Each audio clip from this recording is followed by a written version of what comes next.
Cowboy fans were outraged this offseason when I said the Eagles secondary would be better than theirs. Well, guess what?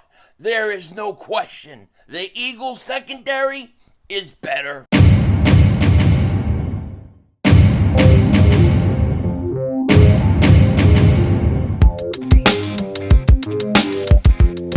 Dallas still stinks.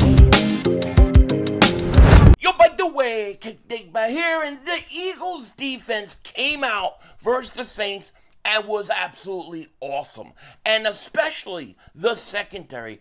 I don't think we have given enough credit to the secondary and what they have done. Not just in the Saints game, but I think for the most part, minus a few, catches here or there, minus that, I think this secondary is way more improved than it was a year ago. And I'm openly going to say this right now.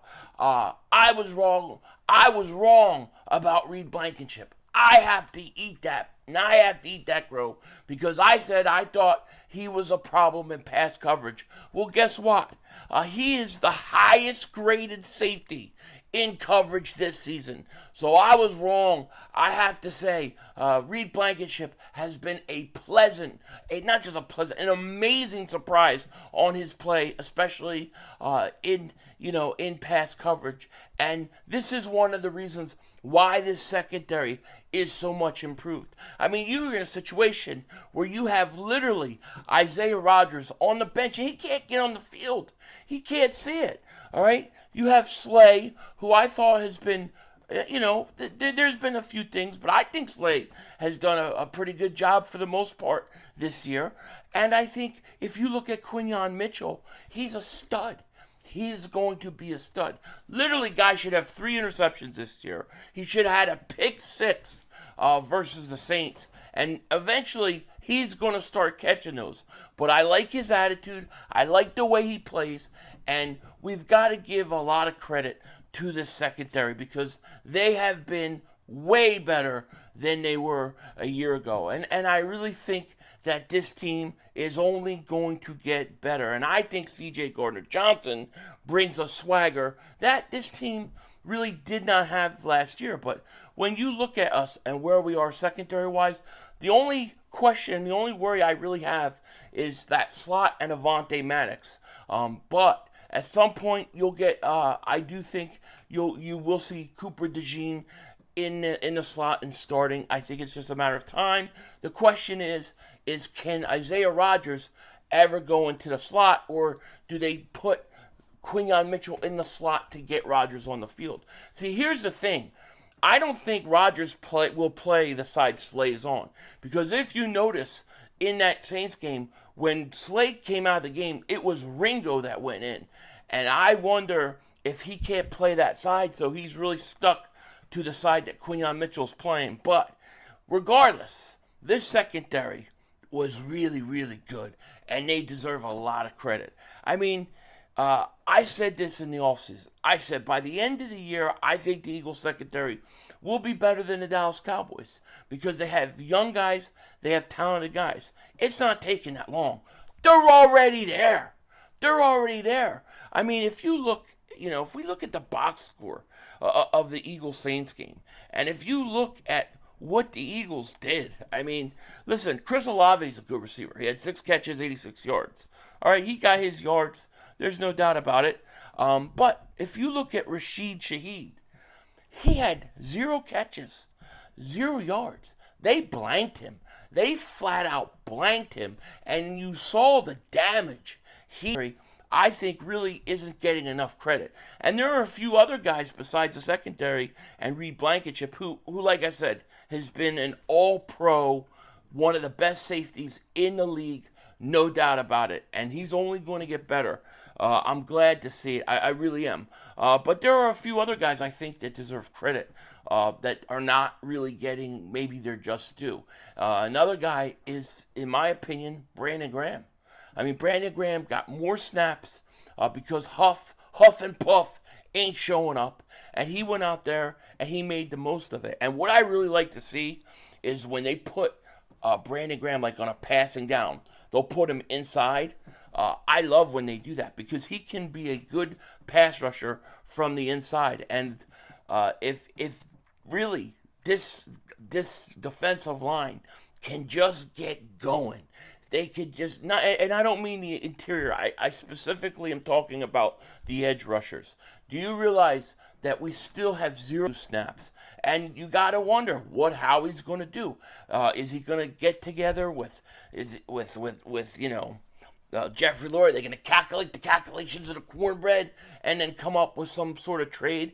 Do they package a guy like Isaiah Rodgers in there, Devin White, and make a move and get another pass rusher? You got to think at some point the Eagles are going to try to do something at the edge rusher spot because they need more production.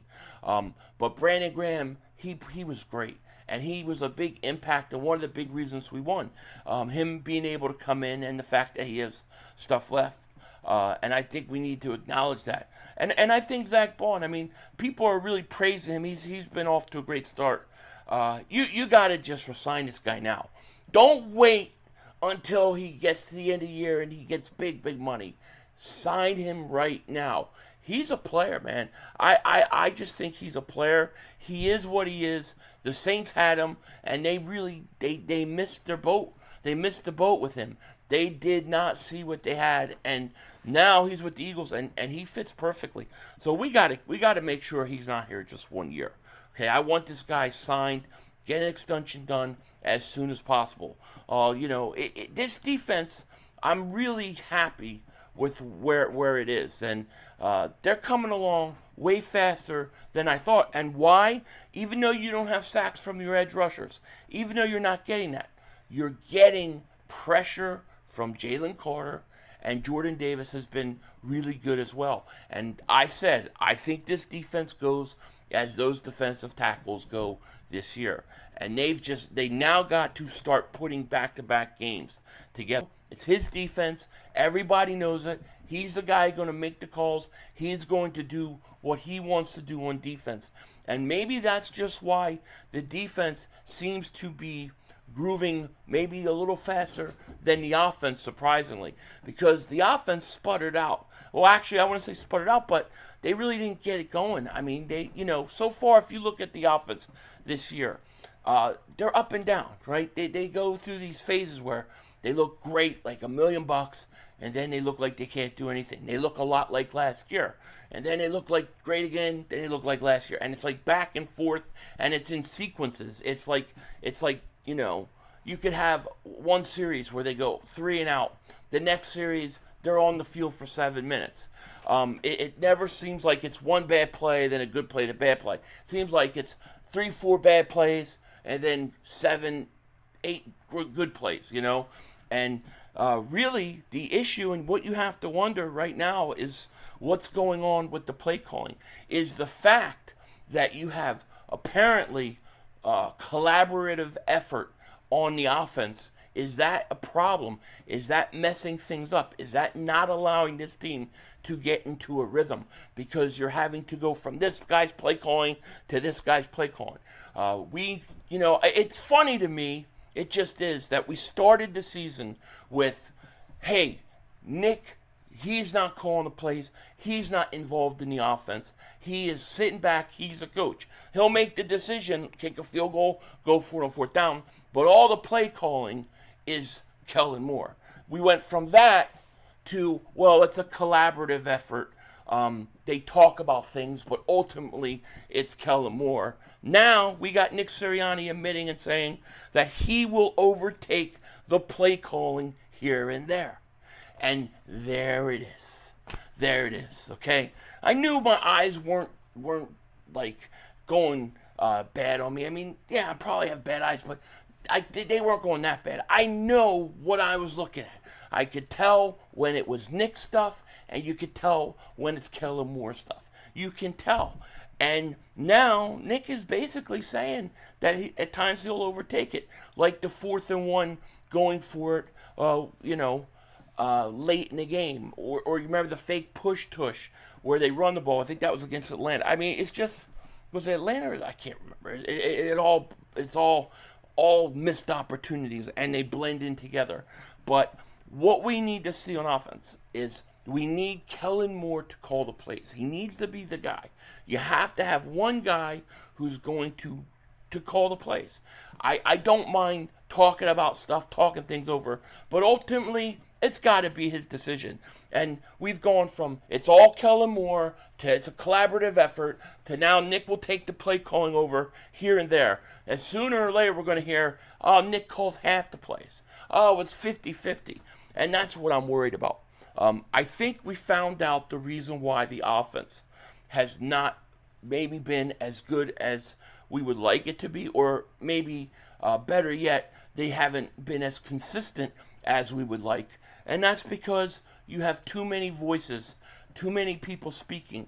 And we heard about this last year where they were saying that too many voices in Jalen Hurts' ears. I think Ron Jaworski did a whole thing on this, and you don't want to see that again. But at least we can identify the problem on offense, and we have a way to figure it out. Let Kellen Moore do his thing. You want to give him advice, you want to give your opinion, fine. You're the head coach. You can say, hey, I want to go for it here on fourth down, or I want to kick a field goal. That's you. You're the head coach. But let the man call the plays, and let him do what he needs to do. No more overtaking, or I'm going to overtake the play calling here or there when I feel like what. So every big moment in a game, and a big decision, that's when Nick's going to come in and take call plays. To me, the biggest threat on this team, the biggest worry and concern, more than the edge rushers, is the head coach and his decision making. That's just the truth of the matter. Let me know what you guys think. Just a reminder, tomorrow we will be doing Giants-Cowboys game. I will be streaming that. Look for it, and then I may or may not have a video Thursday morning. But with that said, take care.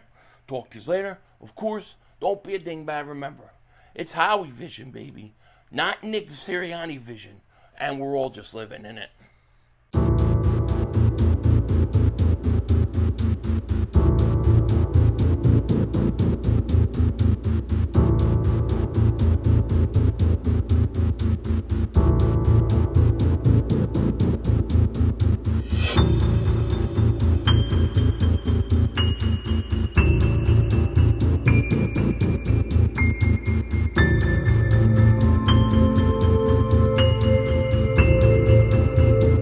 Penguin episode 1, fantastic. That's what I'm talking about. That looks like it's going to be a good series to watch. I like it. So far, it really surprised me. I didn't really care for the movie that much, and maybe that's because I got food poisoning, and during the movie, the whole theater was spinning.